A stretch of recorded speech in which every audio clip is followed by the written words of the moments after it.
High, আসসালামু আলাইকুম। আশা করি সবাই ভালো আছেন। আমরা ৩ টাইপের সিলেক্টর দেখার পর বলেছিলাম যে আরো কিছু সিলেক্টর আছে, বাট সেগুলো আমরা কিছুদিন পরে দেখব একটু এক্সপার্ট হওয়ার পর।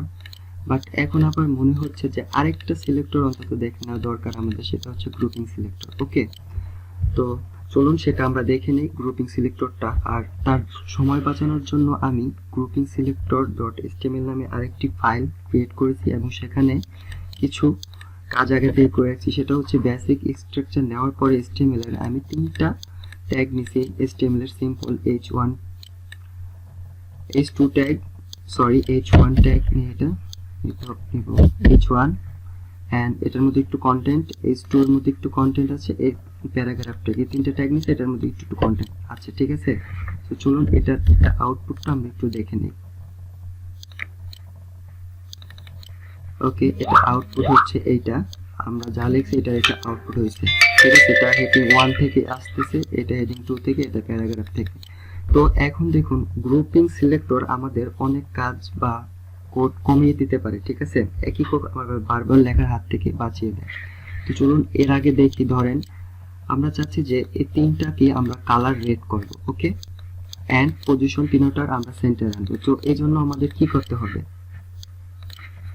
এই জন্য সিম্পল, আমাদের যদি আমরা ইন্টারনাল সিএসএস এর মাধ্যমে করতে চাই, তাহলে এর মধ্যে আমরা ফার্স্টে একটা স্টাইল ট্যাগ নিব, দেন এর ভিতরে আমরা সিম্পল যদি h1 কালার করতে চাই তাহলে h1 দিলাম। ওকে, আমরা একটা কালার করি। ঠিক আছে, এটা কালার করলাম, কালার রেড দিই। ওকে, দেন হচ্ছে এটা টেক্সট অ্যালাইন সেন্টার করে দিলাম। এখন একটু দেখি আউটপুটটা আমরা। ওকে, দেখেন শুধু h1 এলিমেন্টকে আমরা টার্গেট করে সিএসএস অ্যাপ্লাই করছি। তো এই জন্য শুধু h1 আমাদের কালারটা রেড হয়েছে এবং এটা সেন্টারে চলে এসেছে সিএসএস অ্যাপ্লাই হওয়ার কারণে। বাট এখন আমাদের আরো দুইটা বাকি আছে, এই দুটো আমাদের নিতে হবে। ঠিক আছে, সো এখন আমাদের কি করতে হবে? সেম এটাকে আমরা কপি করি, যেহেতু জিনিস সেমই। তো আমাদের এখন আবার, আচ্ছা আমি কপি না করে দেখাই আপনাদের। এখন আবার আমি h2 করতে চাই, তো h2 কে আবার আমি টার্গেট করলাম এইটাকে রেড করার জন্য। ঠিক আছে, আমাদের এটা হয়ে গেছে অলরেডি h1, আমরা h2 টার্গেট করার জন্য এইটাকে টার্গেট করলাম। আবার এটার মধ্যে আমাদের সেম প্রপার্টি তো লাগবে, তাই না? তো কপি করে দিই আমরা, দেখেন কপি করে দিলাম। h2 তো আমরা দিয়ে দিয়েছি সিএসএস। তো এখন দেখেন h2 আমাদের সিএসএস অ্যাপ্লাই হওয়াতে এটাও হেডিং, এটাও মাঝখানে চলে এসেছে, এটাও রেড, টেক্সট কালার রেড হয়ে গেছে। ওকে, দেন আমাদের বাকি আছে প্যারাগ্রাফ, তো প্যারাগ্রাফ ট্যাগটা। সো এটার জন্য আমাদের সেম কাজই তো করতে হবে, তাই না? এর জন্য আমরা কি করলাম?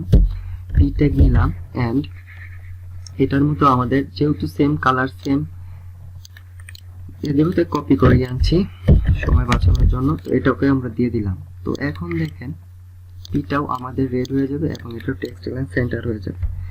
এখন দেখেন আমাদের কিন্তু টার্গেট সেম, তিনটাকে আমাদের কালার রেড করতে হবে এন্ড তিনটাকে আমাদের পজিশন সেন্টার আনতে হবে। তো এই জন্য আমরা তিনটাকেই আলাদা আলাদা সিএসএস প্রপার্টি দিয়ে দিছি। ঠিক আছে, তিনটা আমাদের যা দরকার তা হয়ে গেছে। বাট আমাদের একই কোড দেখেন বারবার লিখতে হয়েছে, 3বার লিখতে হয়েছে।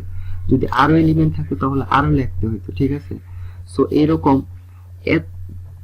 যদি আমরা গ্রুপ সিলেক্টর ইউজ করি, গ্রুপিং সিলেক্টর, তাহলে আমাদের একই কোড এত বারবার লিখতে হবে না। ওকে, সো এই তো সেটাই এখন দেখেন। তো আমি h2rp এর সিএসএসটা আমরা কেটে দিলাম। ওকে, তারপর সেভ দিলাম। এখন যদি আমরা রিফ্রেশ করি তাহলে দেখেন এই দুটো নরমাল হয়ে গেছে, এটার মধ্যে কোনো সিএসএস নাই।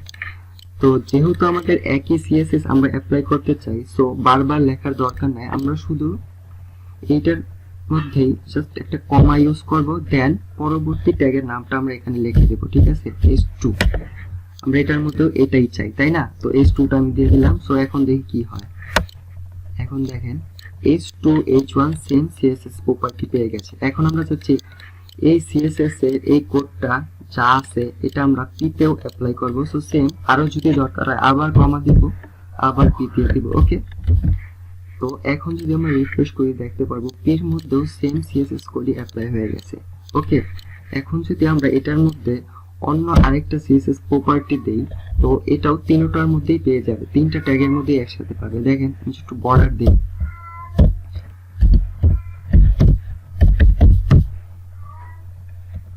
এটা গ্রিন দেই, ব্লু দেই বর্ডারটা,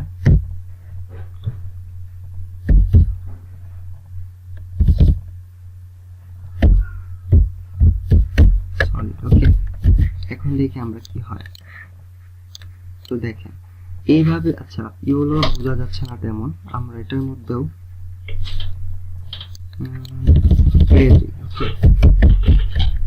দিলাম।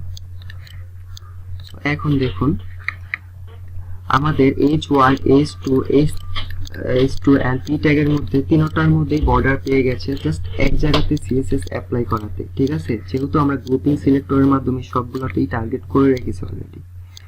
ওকে, সো এই গ্রুপিং সিলেক্টরের এলিমেন্টের পরিবর্তে আপনি চাইলে এখানে ক্লাসও দিতে পারেন, এন্ড চাইলে আপনি আইডিও দিতে পারেন, আইডি সিলেক্টর ইউজ করতে পারেন। যদি এটা আইডি হয় তাহলে সিম্পল এর আগে একটা আপনাকে সরি, যদি ক্লাস হয় তাহলে এটাকে একটা কি বলে ডট সাইন সিম্বল দিতে হবে। আর যদি এটা যদি কি বলে এটা যদি আইডি সিলেক্টর হয় তাহলে এটাকে হ্যাশ দিবেন, সিম্পল। আর রোল সব সেম কমা দিয়ে দিয়ে আপনি দিয়ে যাবেন। ঠিক আছে, আপনার যদি অনেকগুলো এলিমেন্টকে আপনি একই স্টাইল দিতে চান, ওকে, তো সিম্পল গ্রুপিং সিলেক্টরের মাধ্যমে আপনি এটা দিতে পারবেন। সো এটা তেমন আশা করি বুঝতে পারছেন, সহজ জিনিস। আর যদি ভেজাল না বুঝেন, কিছুটা জটিল মনে হয় তাহলে কমেন্টে জানাবেন প্লিজ। ঠিক আছে, ওকে, ভিডিওটা কষ্ট করে দেখার জন্য ধন্যবাদ। এটা প্র্যাকটিস করুন, প্র্যাকটিস করলে দেখবেন ক্লিয়ার হয়ে যাবে। ঠিক আছে, জিনিসটা ভিডিওটা দেখে দেখে প্র্যাকটিস করুন, ইউজ করে ধরে। ওকে, আশা করি নেক্সট ভিডিওতে দেখা হবে। ধন্যবাদ, আল্লাহ হাফেজ।